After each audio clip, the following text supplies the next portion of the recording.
কোনো নব্য ফ্যাসিবাদকেই বাংলাদেশে জন্মাতে দেওয়া হবে না, মনিরুজ্জামান বাহলুল। রিপোর্ট মেহেদী হাসান। কোনো নব্য ফ্যাসিবাদকেই বাংলাদেশে জন্মাতে দেওয়া হবে না, মনিরুজ্জামান বাহলুল। আসন্ন ত্রয়োদশ জাতীয় সংসদ নির্বাচনে কুমিল্লা 1 আসনে বাংলাদেশ জামায়াতে ইসলামী মনোনীত সংসদ সদস্য পদপ্রার্থী ও দাউদকান্দি উপজেলা জামায়াতের আমির মনিরুজ্জামান বাহলুল বলেন, ছাত্র জনতার জীবনের বিনিময়ে, রক্তের বিনিময়ে আমরা নতুন বাংলাদেশ পেয়েছি। আর কোনো নব্য ফ্যাসিবাদকে বাংলাদেশে জন্ম হতে দেওয়া যাবে না। আমরা নতুন বাংলাদেশকে বৈষম্যহীন রাষ্ট্র হিসেবে গড়ে তুলব। এই নতুন বাংলাদেশে চাঁদাবাজি, টেন্ডারবাজি সহ সকল জুলুমতন্ত্রের কবর রচনা করতে চাই।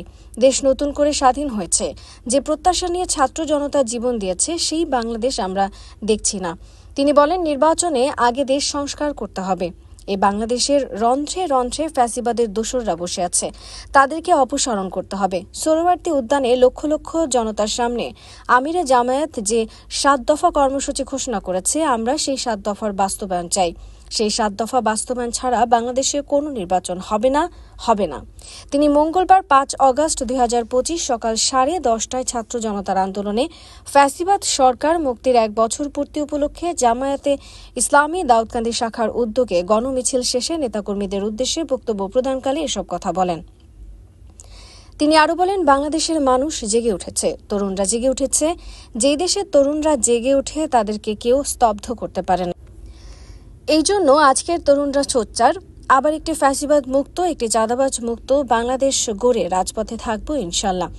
গণমিছিলে প্রধান অতিথি ছিলেন কুমিল্লা উত্তর জেলা আমির অধ্যাপক আব্দুল মতিন, নায়েবে আমির অধ্যাপক আলমগীর সাহেব, উপজেলা নায়েবে আমির শরীফ মোহাম্মদ রোকন উদ্দিন, জেলা শ্রমিক কল্যাণ ফেডারেশনের সেক্রেটারি মাওলানা মোশাররফ হোসেন, উপজেলা সেক্রেটারি মোহাম্মদ মনিরুজ্জামান, যুগ্ম সম্পাদক মাওলানা মেজবা উদ্দিন মিয়াজি, পৌরসভা আমির মাওলানা আবুল কাশেম প্রধানিয়া, সেক্রেটারি শাহজাহান তালুকদার, উপজেলা যুব জামায়াতের সভাপতি ইঞ্জিনিয়ার মিজানুর রহমান আরিফ, সহ সভাপতি ইসমাইল হোসেন তালুকদার, পৌর যুব জামায়াতের সভাপতি রেজাউল হক সরকার, সেক্রেটারি তৌফিক রুবেল, ছাত্র শিবির সভাপতি আবদুল্লাহ আল আফিফ প্রমুখ।